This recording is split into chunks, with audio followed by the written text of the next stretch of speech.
My name is Nadinma Igwe from Oguta, Imo State in Nigeria. For 16 years, I was a household curse deployment specialist inside a witchcraft coven. My assignment was to make sure that every curse, every spell, every dark assignment sent against a Christian family landed inside their home before anyone could pray against it. I coordinated a team of 7 spirits whose only function was breaching the spiritual perimeter of a household and planting destruction inside the walls.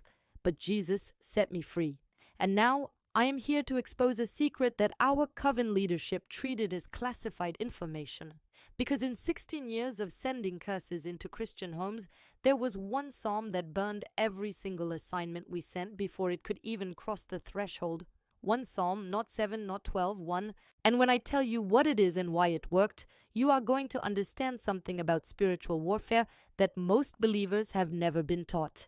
If you have been praying and covering your home but still experiencing strange things inside your house, if you have been anointing your doors and windows but still waking up to conflict, sickness, financial pressure, broken appliances, or tension between family members that seems to come from nowhere. If your children have been having nightmares, if your marriage has been under pressure that neither of you can explain, if money keeps disappearing from your household faster than it comes in, no matter how hard you work or how much you earn, if you feel something heavy in your home but you cannot identify it, if you have anointed your doors with oil, played worship music, prayed over every room, done 40-day fasts, attended special deliverance services, and yet the attacks keep getting through like nothing happened, then what I am about to reveal to you today will change everything. Because I have watched pastors pray over homes and the assignment still remained. I have watched prophets decree and declare over families and the curses still operated.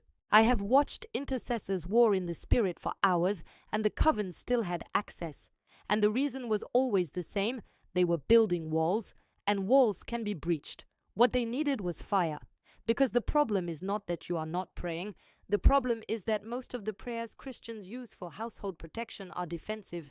They create a wall, they create a boundary. And a wall can be climbed. A boundary can be breached. But there is one psalm that does not create a wall. It creates a fire.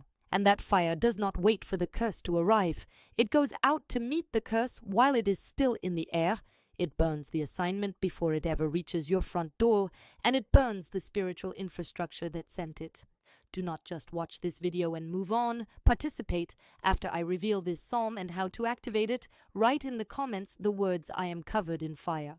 Because that declaration alone carries weight in the spiritual realm, and I will tell you why as we go deeper. Now let me tell you how I discovered this psalm. In our coven, we had what we called a delivery system. Every curse that was assigned against a Christian home had to be packaged, dispatched, and delivered. Think of it like a spiritual courier service. The assignment would be created during a ritual, loaded onto a spirit, and that spirit would carry it directly to the household. Our success rate was extremely high. In most cases, the curse would arrive and begin operating within 24 to 48 hours.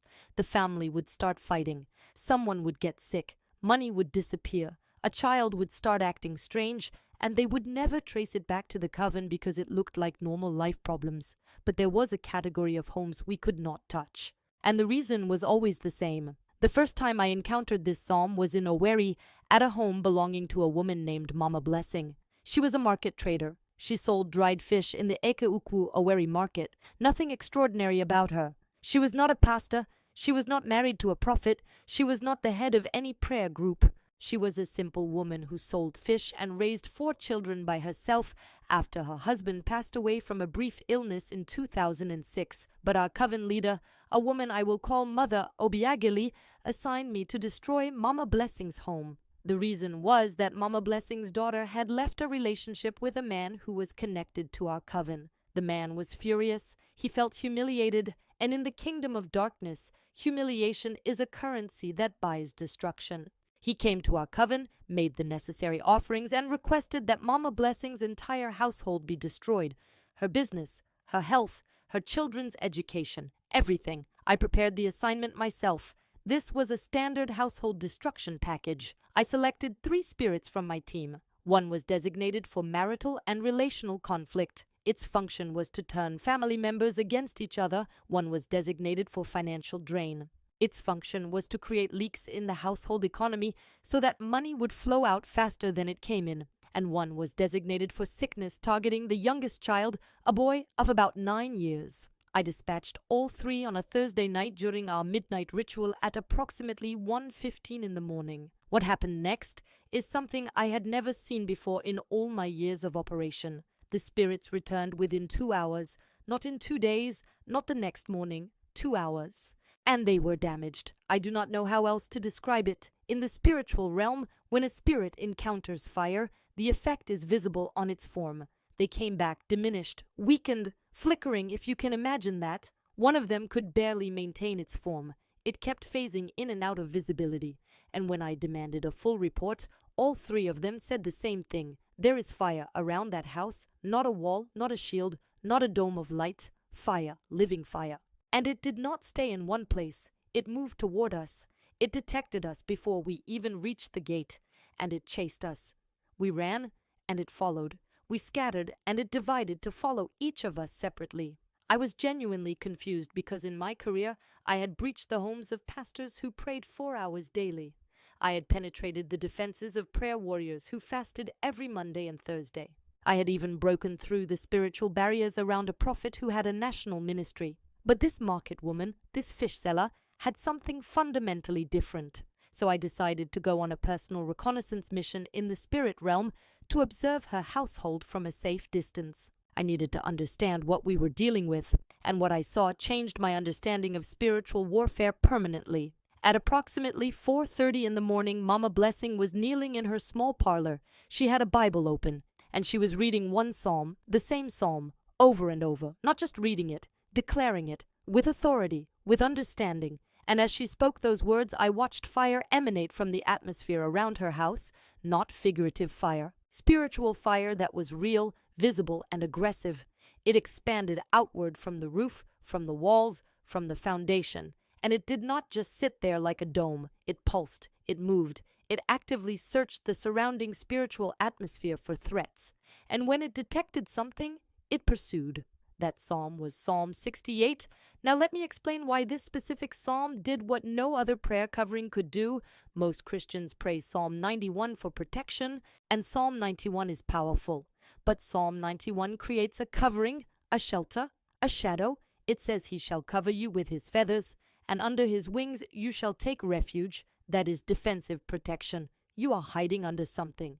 Psalm 68 does the opposite. It does not hide you. It sends fire out from you. The very first verse says, "Let God arise, let his enemies be scattered. Let those also who hate him flee before him."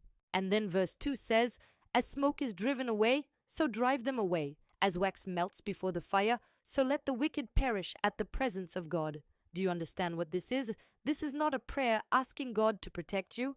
This is a declaration commanding the fire of God to go out, find the enemy, and burn the assignment before it reaches you. It is offensive. It is aggressive. And in 16 years, I never found a way around it. Let me tell you exactly what this psalm does in the spiritual realm and why our coven classified it as untouchable. The first power of Psalm 68 is what I call the ignition command. Verse 1, "Let God arise." In the kingdom of darkness, we understood spiritual hierarchy. We knew that when a believer simply prayed, it activated a certain level of spiritual response. When a believer fasted and prayed, it activated a higher level. But when a believer stood up and declared, "Let God arise," something different happened entirely. It was not the believer's authority activating. It was God himself rising from his throne in response to the declaration. And when God arises, the entire spiritual atmosphere around that believer changes. I need to tell you about a family in Aba to help you understand this. There was a family in Aba, the Nwachukwus, husband, wife, 3 children. The husband, Brother Sunday, was a deacon in his local Anglican church. He attended services every Sunday. He tithed faithfully. He participated in the men's fellowship. But his personal prayer life was minimal. He prayed before meals. He prayed on Sundays during service. He read his Bible occasionally before bed. It was what I would call standard Christian routine. He believed in God, loved God, but did not have a daily warfare discipline. Our coven had been assigned to destroy their marriage. The reason was specific. The wife, Sister Adiz, had refused to participate in a particular traditional ritual that a relative had arranged. The ritual involved tying a spiritual cord to the firstborn son in the family. The relative, who was connected to our network, needed access to the boy's destiny for reasons I will not go into here. When Sister Adiz refused, the relative came to us and requested a marriage destruction assignment. The logic was simple. If the marriage collapses, the mother loses stability and the child becomes accessible through the father's side of the family. We sent the first assignment on a Monday night. It was a straightforward division spirit.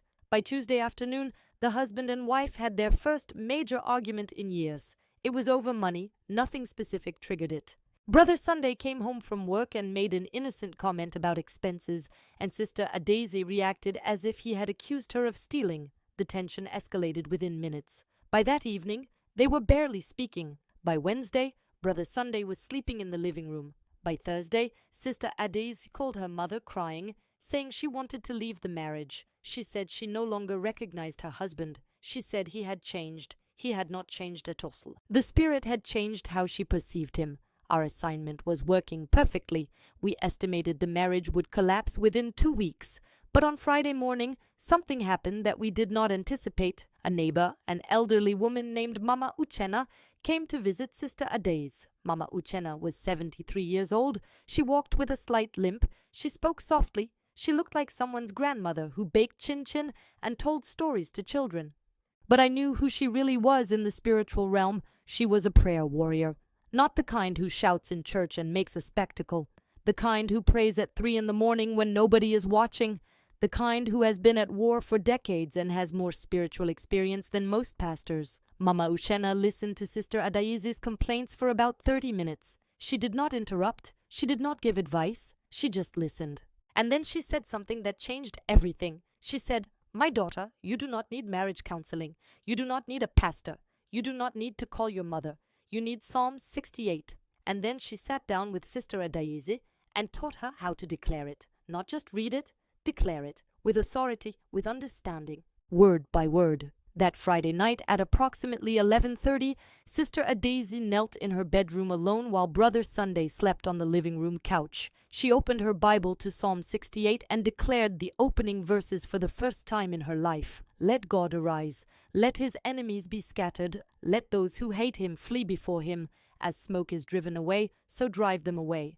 As wax melts before the fire, so let the wicked perish. I was monitoring the assignment remotely, and what I witnessed was instantaneous. The moment she declared, "Let God arise," a column of fire erupted from the center of that house. Not slowly, not gradually, instantly, like a spiritual explosion, and every assignment we had placed inside that home over the previous 5 days was consumed.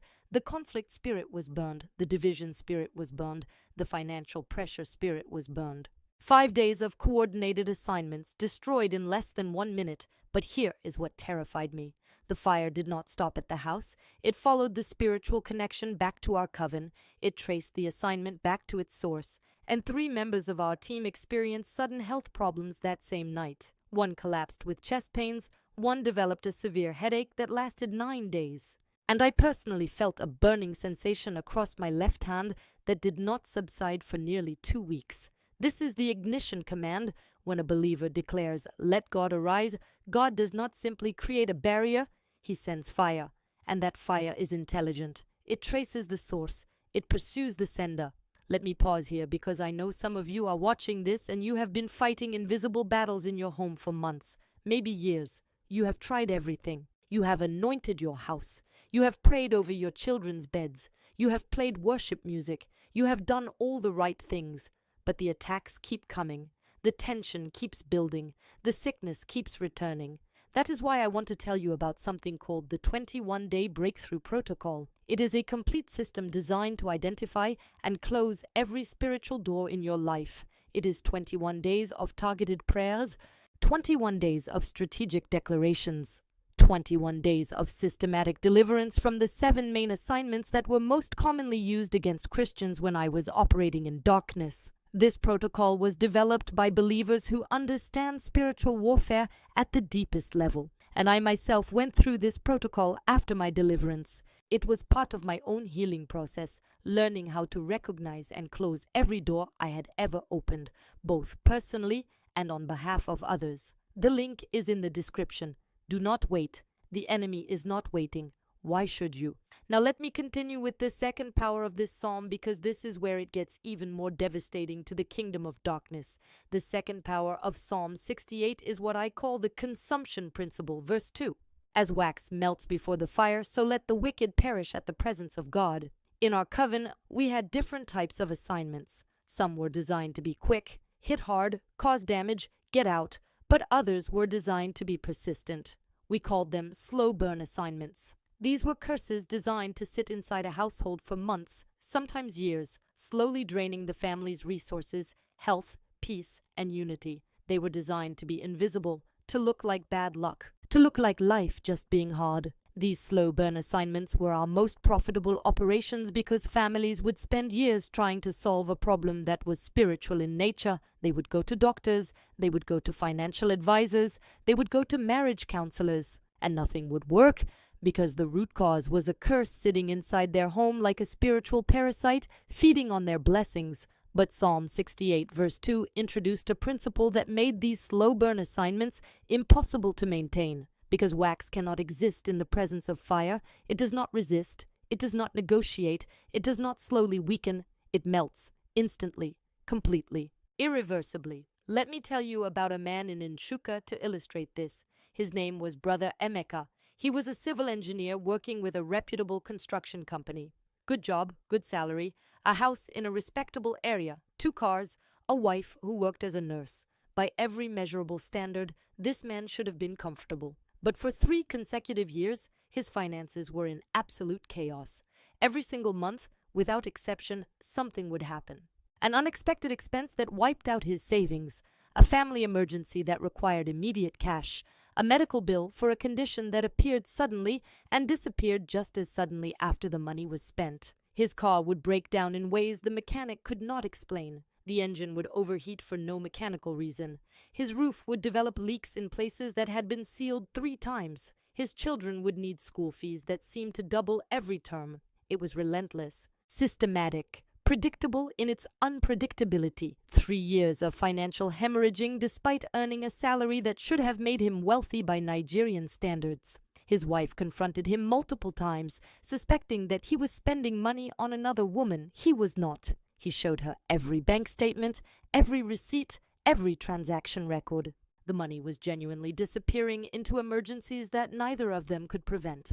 Our coven had placed a financial drain assignment on his household. It was requested by a business rival who wanted Emeka's position at the construction company. The assignment was designed as a slow burn. A spirit was stationed inside the house, specifically attached to his wallet, his bank account, and his financial decisions. Every time money came in, the spirit would create a reason for it to go out. Every time a blessing was approaching, the spirit would manufacture an emergency to consume it. The spirit also influenced his spending decisions. It would make him agree to expenses he normally would have questioned. It would make him forget to follow up on money owed to him. It was subtle, persistent, and devastatingly effective. For 3 years, this worked perfectly. Brother Emeka tried everything he knew.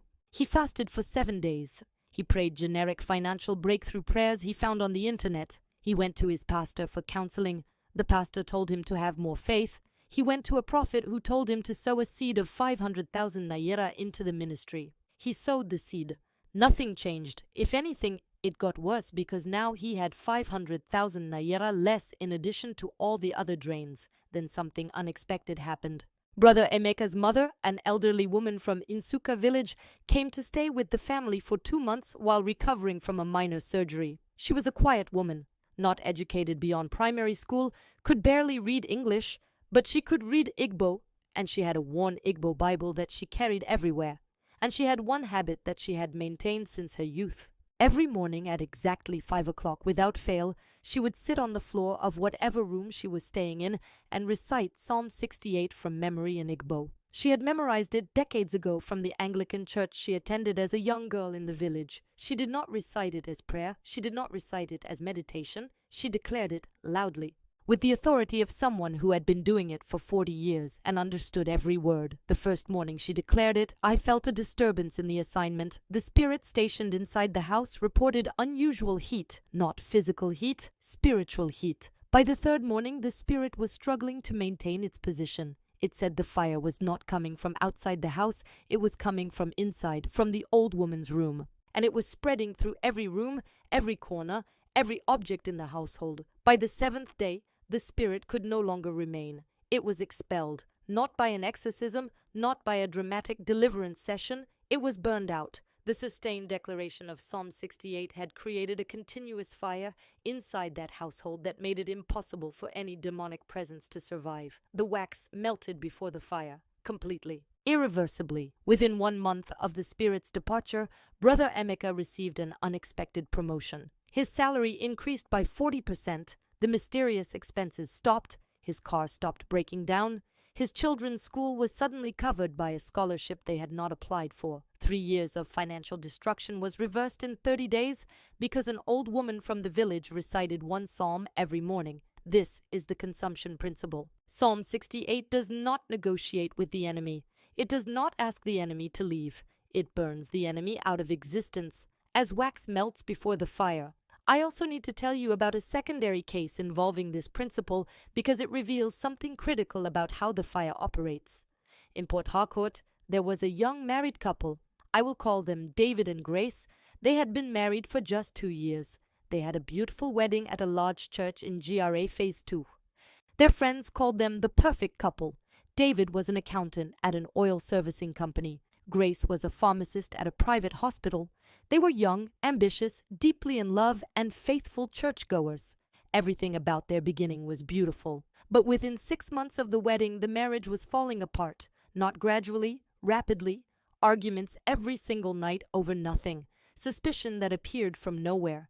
Jealousy that had absolutely no basis in reality.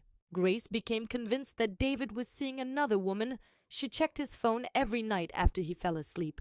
She questioned every late arrival from work. She interrogated him about every female name on his call log. David was equally convinced that Grace was trying to control his entire life, to isolate him from his friends, to dominate every decision in the household. He felt suffocated. He felt disrespected. He started staying late at the office deliberately just to avoid going home to another argument. Neither accusation was true. David was completely faithful. Grace was not controlling at all. They genuinely loved each other. They had no real problems. But they could not see reality clearly because their perception was being systematically distorted by an assignment that had been placed on their home by Grace's former university roommate, a woman who was consumed by jealousy. This roommate had introduced David and Grace to each other during their university days. She had done so expecting David to choose her. When David chose Grace instead, the roommate attended the wedding, smiled in the photographs, and raged in private. 6 months later, she visited a herbalist connected to our network and commissioned a marriage destruction assignment. The assignment was a perception distortion spirit. This is one of the most sophisticated tools in a coven's arsenal. Its function was not to create external problems like affairs or financial issues. It embedded itself in the atmosphere of the apartment itself and altered how David and Grace perceived each other's words and actions. When Grace said something loving like "How was your day?" David's ears processed it as an accusation. "Where were you really?" When David said, "I am tired, let me rest," Grace's mind translated it as "I do not want to be around you." Every single conversation became a minefield because the spirit was acting as a translator, converting love into suspicion and care into control. They sought help from 3 different pastors. They attended professional marriage counseling.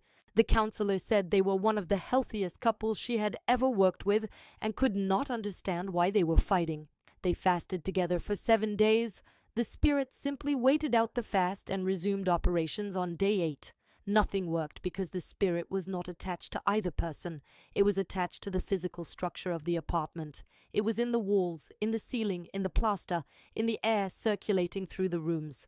Personal prayer, no matter how intense, could not reach it because it was environmental, not personal. Then Grace's grandmother, a woman living in a small village near Elele, sent her a handwritten letter through a relative who was traveling to Port Harcourt. An actual letter on ruled paper in careful handwriting.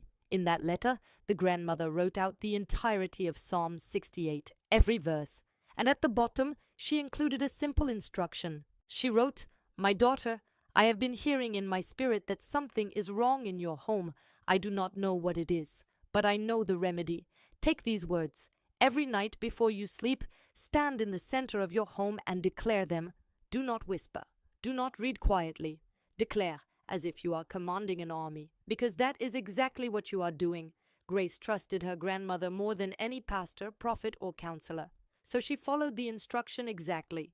The first night, she stood in the center of their small flat and declared Psalm 68. Let God arise. Let his enemies be scattered, as wax melts before the fire.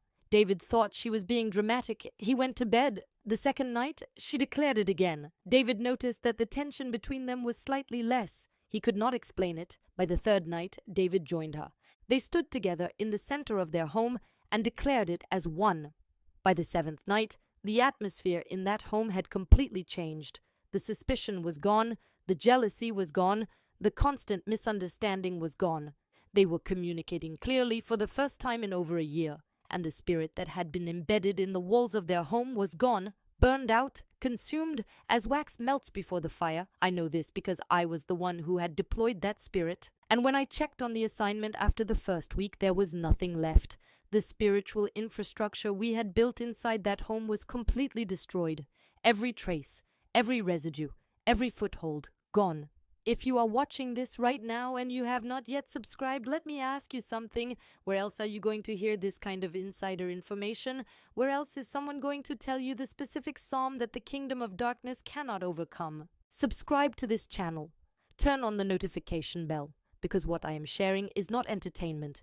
It is your warfare manual, and the revelations I share here could be the difference between living under attack and living in total victory. Now let me reveal the third power of Psalm 68, and this is the one that made our entire coven reclassify certain homes as permanently untouchable. The third power is what I call the Territorial Authority Seal, verse 35. O God, you are more awesome than your holy places. The God of Israel is he who gives strength and power to his people. In the kingdom of darkness, we understood territory. Every neighborhood, every street, every block had a spiritual ruler. These territorial spirits controlled the atmosphere over a geographical area, and they gave permission for assignments to be deployed within their territory. Without territorial permission, a curse could not land. It was like a visa system. The assignment needed clearance from the territorial spirit before it could enter a household. But Psalm 68 verse 35 does something extraordinary. When a believer declares this verse with understanding, it does not just protect the individual, it establishes divine territorial authority over their physical space. Their home becomes a sovereign zone. The territorial spirit that controlled that neighborhood suddenly has no jurisdiction over that household. And without jurisdiction, no assignment can enter, no curse can land, no spirit can cross the threshold. Let me tell you about a compound in Onitsha that demonstrated this in a way that permanently changed our coven's operational strategy. There was a compound on a busy street near the Onitsha main market. It was a large compound, the kind you see all over southeastern Nigeria, with a central courtyard surrounded by individual flats. 8 families lived in that compound. They shared a courtyard, a borehole for water, and a gate. They came from different backgrounds, different churches, different economic levels. Some were traders, some were civil servants. One was a mechanic, one was a retired teacher. 7 of those 8 families were under various assignments from different covens operating in the Onitsha region. I know this because part of my coordination role involved tracking active assignments across neighborhoods. I had access to the registry. And when I looked up that compound's address, 7 families had active curses against them. Financial curses, marital curses, health curses, academic failure curses targeting children. But the 8th family was different, the Okafor family, Papa Okafor, Mama Okafor, and their 4 children who ranged from 12 to 21 years old. The father was a retired primary school headmaster. He wore simple clothes. He rode an old bicycle. The mother was a seamstress who made dresses for women in the neighborhood. Their income was modest. Their lifestyle was humble. Nothing remarkable about their social standing or their public profile. But what was absolutely remarkable was what happened every morning at exactly 4 o'clock in that compound. Papa Okafor, as everyone in the neighborhood called him, would wake up, come out of his flat, walk to the center of the compound courtyard, and stand there in his sleeping clothes. And he would declare Psalm 68, from beginning to end, every single verse, loudly, clearly, with the kind of authority that comes from decades of practice, rain or shine, weekday or weekend, Christmas morning, New Year's Day, when he was sick with malaria, when his wife was in the hospital giving birth to their last child, every single morning for 11 unbroken years by the time I was assigned to that neighborhood. His neighbors thought he was eccentric. Some of them complained that he woke them up too early. A few had even reported him to the compound chairman, asking him to keep his morning prayers quieter. He agreed to be respectful, but he never stopped, and he never reduced the authority in his voice. When I was given an assignment to attack a different family in that compound, the family in flat number 3, I dispatched my team as usual. 3 spirits carrying a health assignment. The target was the mother in flat 3, a woman named Amaka, who had been having fertility issues and had gone to a traditional healer for help. The traditional healer was connected to our network. By accepting his treatment, she had unknowingly opened a spiritual door that gave us legal access to her household. The healer reported back to us, and we moved in to enforce the debt. My spirits approached the compound at approximately 2 in the morning. It should have been routine. They had done similar operations hundreds of times. They could not enter, not just flat number 3, the entire compound. There was a perimeter of fire around the entire compound structure that extended approximately 15 feet in every direction beyond the physical walls. And this fire was not random or chaotic. It was structured. It had layers, concentric rings of fire that pulsed in patterns, and the patterns corresponded to specific verses of Psalm 68. I recognized the rhythm because I had studied this psalm extensively since the incident with Mama Blessing. I reported this to Mother Obiageli, our coven leader. She was skeptical. She said no single believer could create a fire perimeter large enough to cover an entire compound. She sent a more senior team, 7 high-ranking spirits, experienced, disciplined, specialists in breaching prayer coverings. They had penetrated the defenses of churches, cathedrals, even the personal prayer rooms of bishops. They approached the compound from 7 different directions simultaneously. None of them could enter. Every single one of them was burned before they could cross the threshold of the compound wall. 7 experienced spirits, repelled in less than 30 seconds. It was then that Mother Obiageli told me something I had never heard before. She called an emergency meeting of the senior staff and said, "That compound is covered by the fire psalm. One man has been declaring it every morning for over a decade, and the fire has compounded. It has accumulated. It has spread beyond his own household. It now covers every family in that compound, including families that do not even pray. We cannot touch any of them. Not his family, not the target family, not any family within those walls. Write off the entire compound and move to another assignment." Do you understand what happened? Papa Okafor was not a pastor. He was not a prophet. He was a retired school teacher.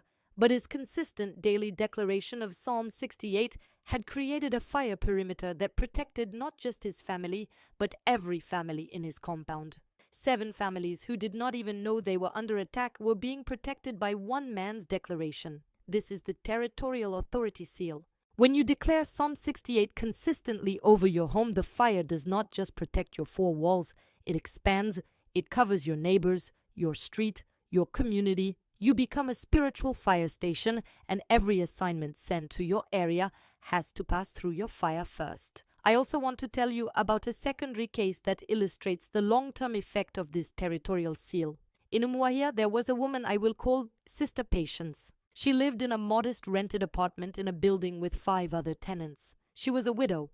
Her husband, a businessman involved in the timber trade, had died 3 years prior under circumstances that I can tell you with certainty were not natural. His death was an assignment from a business partner who wanted full control of a lucrative timber contract they shared.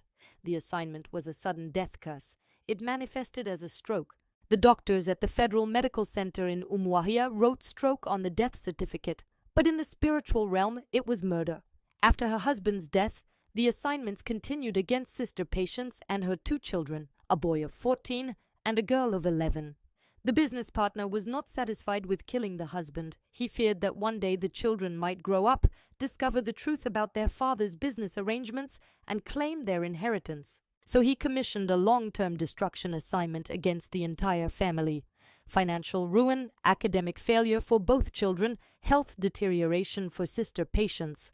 The goal was to ensure that the family was so broken, so impoverished, so beaten down, that they would never be in a position to challenge anything. The coven assigned 5 spirits to this family, 1 for finances, 1 for the boy's education, 1 for the girl's health, 1 for sister Patience's mental health, and 1 general monitor to track the family's movements and report any signs of spiritual resistance. Sister Patience was a quiet prayer warrior. She did not attend flashy churches. She did not go to prophets. She did not participate in public deliverance programs. She was the kind of believer who closes her bedroom door, kneels on the cold floor, and prays until the sun comes up. And her primary weapon, the weapon she deployed every single morning and every single night without exception, was Psalm 68. She had learned it from her late mother, who had been a member of the Women's Prayer Guild in the Anglican Church. Her mother had told her, "Patience, if you ever find yourself surrounded by enemies you cannot see, declare this psalm. The fire of God is in these words, and fire does not negotiate." So that is what she did. Every morning at 4:30 she declared Psalm 68 over her apartment. Every night at 9 o'clock before she slept she declared it again. She declared it over her children's school uniforms. She declared it over their breakfast before they ate. She declared it over the front door before she opened it. She declared it over money before she spent it. Twice a day, every day for 3 straight years. Here is what happened over those 3 years. Every single assignment sent against her family was burned before it arrived. The financial ruin spirit could not land. Not only did her finances not collapse, she started a small catering business from her kitchen that grew so rapidly, her neighbors started asking her what her secret was. Within 18 months, she was catering for corporate events. Within 2 years, she had saved enough to purchase her own property in a new development on the outskirts of Umuahia. Her son, the 14-year-old who was supposed to fail academically, gained admission into the University of Nigeria at Nsukka with a full scholarship. He was the only student from his secondary school who was admitted that year. Her daughter, the 11-year-old who was supposed to be destroyed by health problems, became the top student in her class and was selected to represent her school in a regional science competition. The 5 spirits assigned to the family reported complete failure. Every single one of them was burned on approach. They could not even enter the building where she lived, much less her specific apartment. The monitor spirit, the one assigned to track her movements, reported that the fire surrounding her was so intense that it could detect her declarations from 2 streets away, and the business partner who had arranged her husband's death. Within 18 months of Sister Patience beginning her daily declarations, his timber business collapsed. Not partially, completely. He lost 3 major contracts in the same month. His warehouse caught fire, a physical fire, and burned to the ground. 2 of his business vehicles were involved in accidents within the same week.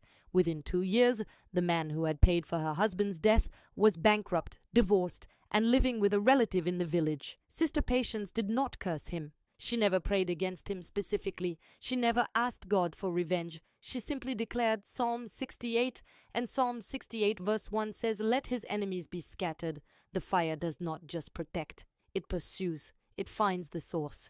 It identifies the origin of the assignment, and it returns what was sent with interest. This is why our coven classified this psalm as untouchable, not because it was a wall we could not climb, not because it was a shield we could not penetrate, but because it was a fire that actively hunted us. It did not wait for our attack. It came looking for us. Now let me bring everything together for you. The 3 powers of Psalm 68 work as a complete system. The ignition command, verse 1, "Let God arise," activates divine response and sends fire outward from your position.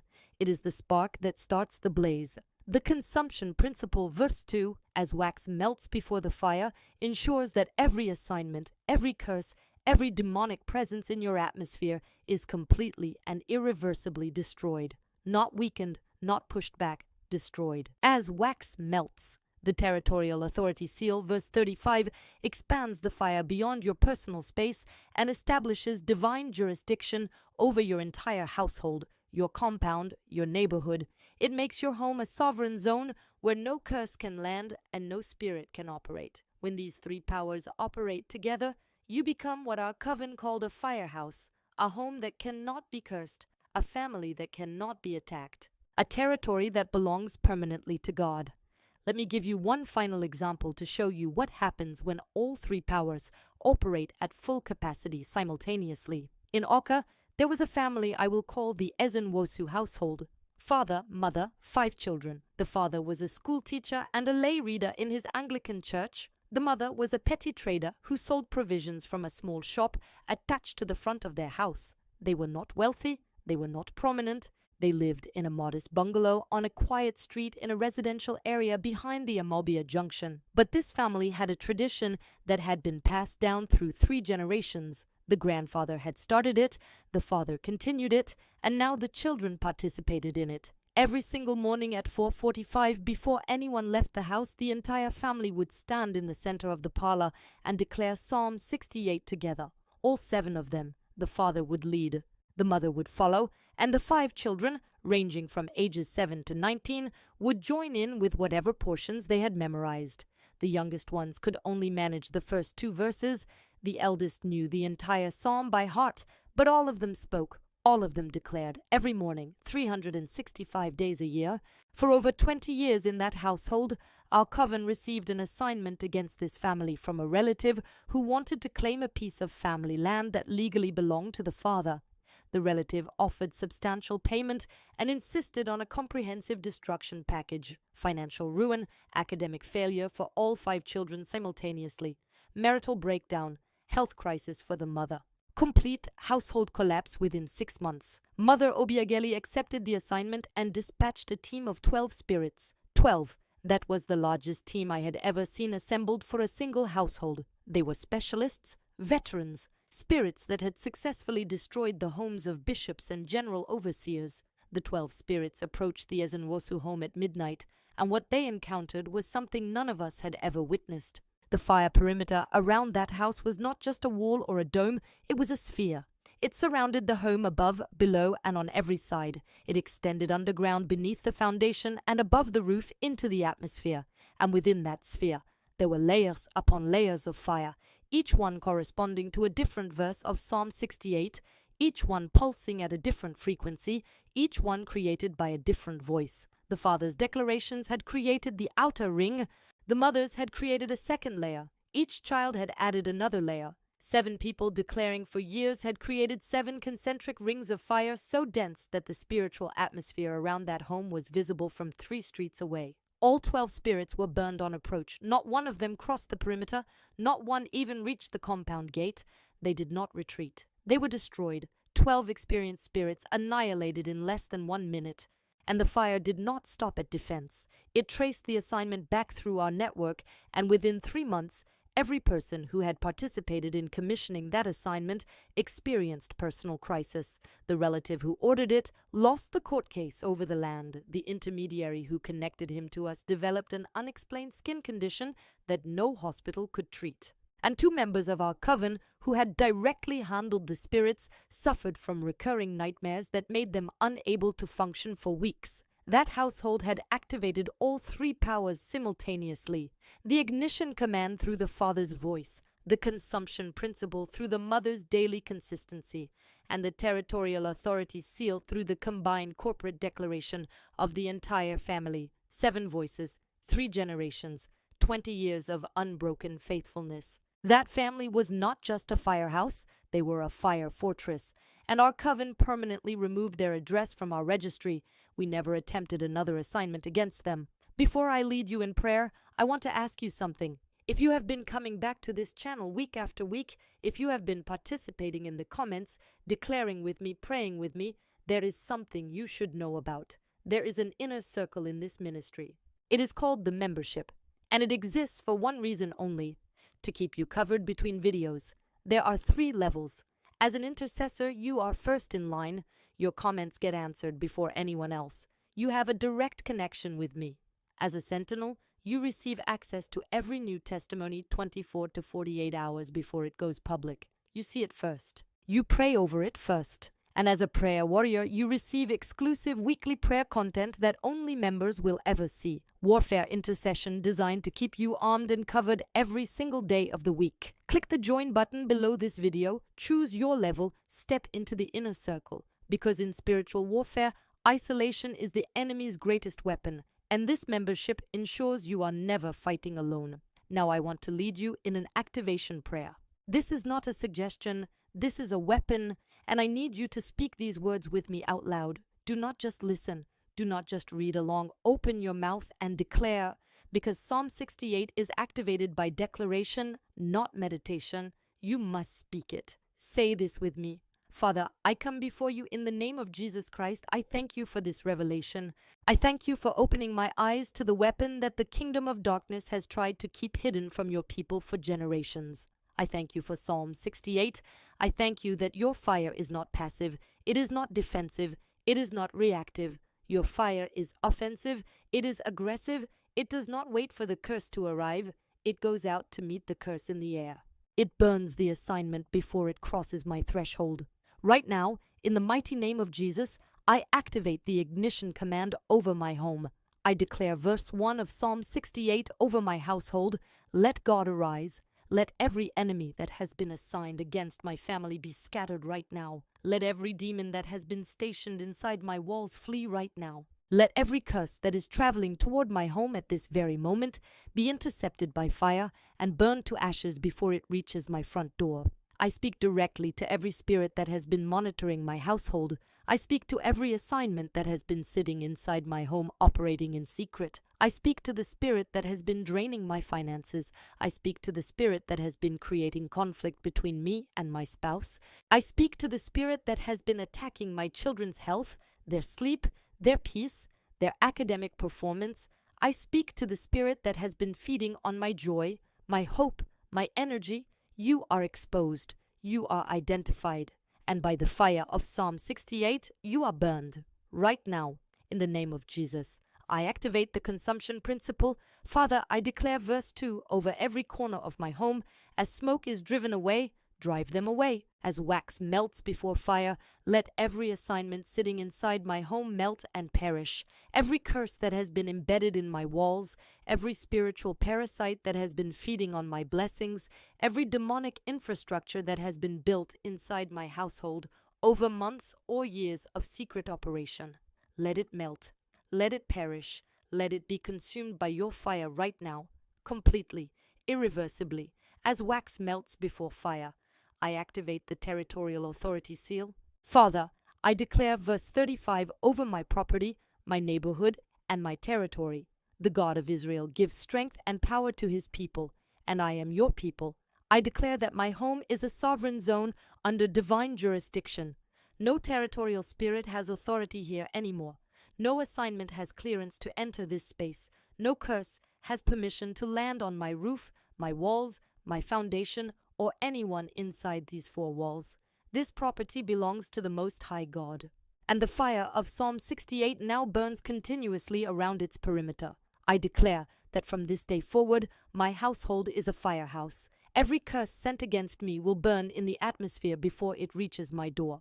Every assignment dispatched against my children will be consumed before it enters my compound. Every spell, every incantation, every midnight ritual performed against my family will return to its source carrying the fire of the living God. I declare that the fire of Psalm 68 now surrounds my home on every side, above and below, east, west, north, and south. It covers my roof, it covers my foundation, it covers every window, every door, every wall, every room, every closet, every piece of furniture. And it does not just protect, it pursues, it hunts. It traces every assignment back to its sender and returns it with fire. I declare over my finances, every financial drain assignment is burned. Every poverty curse is melted like wax. Money that has been stolen, diverted, blocked, or consumed by demonic emergencies is restored sevenfold. I declare over my marriage, every division spirit is consumed, every perception distortion is destroyed. Every seed of suspicion, jealousy, bitterness, and resentment planted by the enemy is uprooted and burned. I declare over my children, every assignment against their destiny is annihilated. Every curse against their education, their health, their future, their calling is reduced to ashes in the fire of the living God. I am covered in fire. My home is covered in fire. My family is covered in fire. And no weapon formed against us shall prosper, because the fire of God is our defense, our offense, and our authority. In the mighty name of Jesus Christ, I declare this over my home, my family, and my territory. Amen and amen.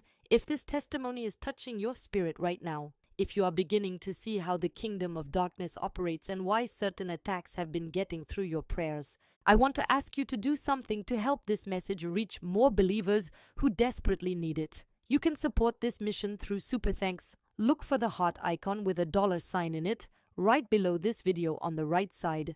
Every contribution helps us continue exposing the strategies of the enemy and equipping believers like you with real spiritual weapons for breakthrough. Now let me give you the practical steps to activate this psalm over your home starting today, not tomorrow, not next week, today. Because every day you delay is a day the enemy has uncontested access. Step 1. Memorize the first 2 verses of Psalm 68. Let God arise, let his enemies be scattered. Let those who hate him flee before him. As smoke is driven away, so drive them away. As wax melts before the fire, so let the wicked perish at the presence of God. Write them down on paper, put them on your bedroom wall, put them on your bathroom mirror where you see them every morning, put them on the inside of your front door so you see them every time you leave. Put them in your phone as the first note you see when you open it.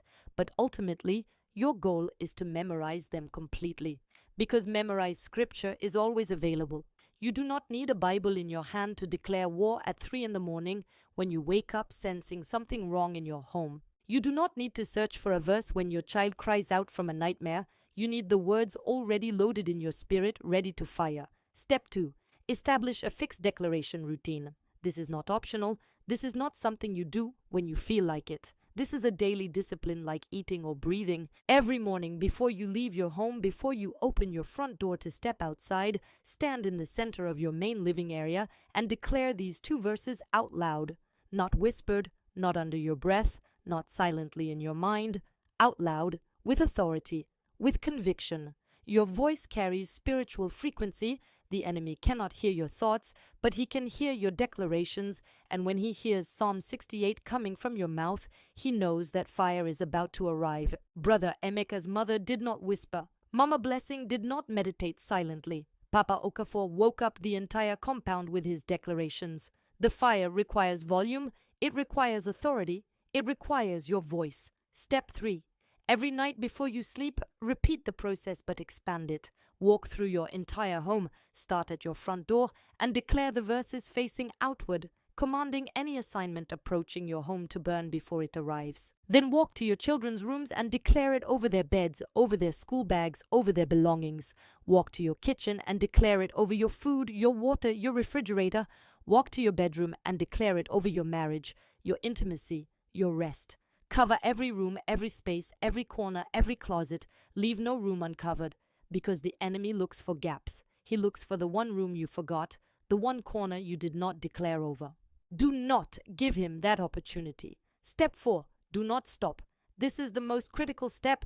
Do not stop after 7 days. Do not stop after 21 days. Do not stop after a month. This is not a prayer challenge. This is not a spiritual program with a start and end date. This is a permanent lifestyle change. Papa Okafor in Onitsha declared Psalm 68 every single morning for 11 unbroken years, and his fire was so strong it covered 8 families in an entire compound. Mama Blessing had been doing it for years before we even targeted her. Sister Patience did it twice daily for 3 years, and her family went from widow poverty to property ownership. Consistency is the fuel that keeps the fire burning. The fire does not run on enthusiasm, it runs on repetition, on faithfulness, on showing up every single morning even when you do not feel like it, especially when you do not feel like it. Because the enemy is always watching for the morning when you decide to skip. The moment you stop declaring, the fire begins to diminish, the perimeter begins to shrink, and the assignments that were waiting at a distance begin to move closer. Step 5. Teach your family. This is a force multiplier.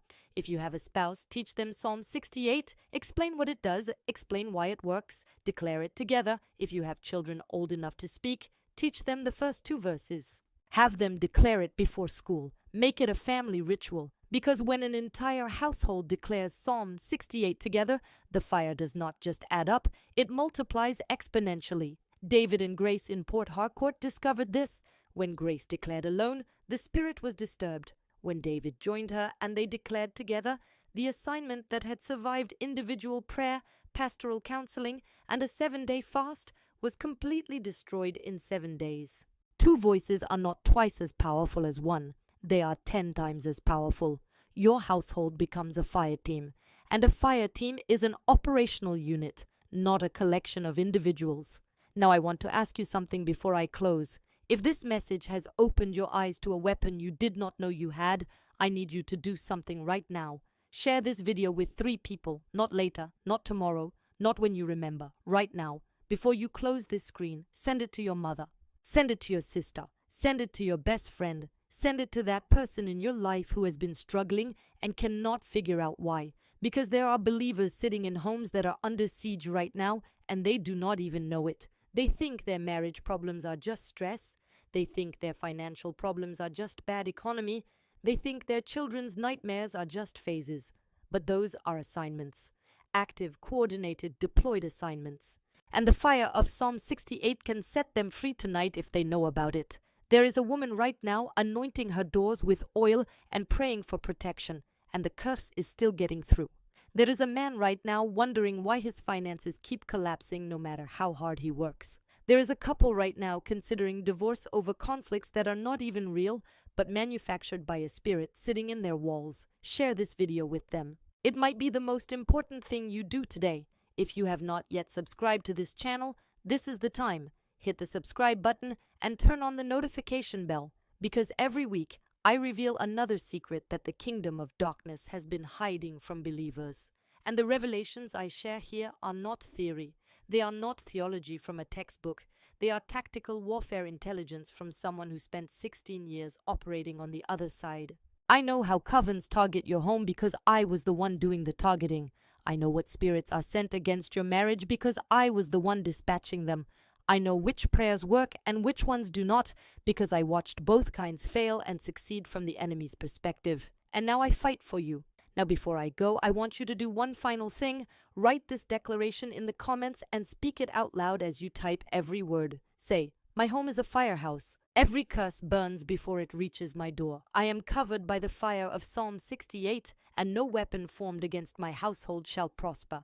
If you write that declaration in the comments, it becomes a written covenant, a public agreement between you and God that carries weight in both the physical and spiritual realms. And I want you to participate in that agreement right now, not passively, actively, with your fingers and with your voice. I was Nadinma Igwe. For 16 years, I sent curses into Christian homes across southeastern Nigeria. I deployed thousands of assignments against families, marriages, finances, and children, but the homes covered by Psalm 68 were the ones I could never touch. Not because they had thicker walls, not because they had louder worship music, not because they had more experienced pastors praying over them, but because they had fire, living fire, intelligent fire. Fire that did not wait for my attack to arrive. Fire that came looking for me before I could even reach the gate. Now you have the same weapon, the same psalm, the same fire. The only question is whether you will activate it. Let God arise. Let his enemies be scattered. As wax melts before the fire, so let every curse against your household perish at the presence of the living God. You are no longer a target. You are a firehouse. God bless you. And remember, the fire of Psalm 68 does not sleep, not even when you do.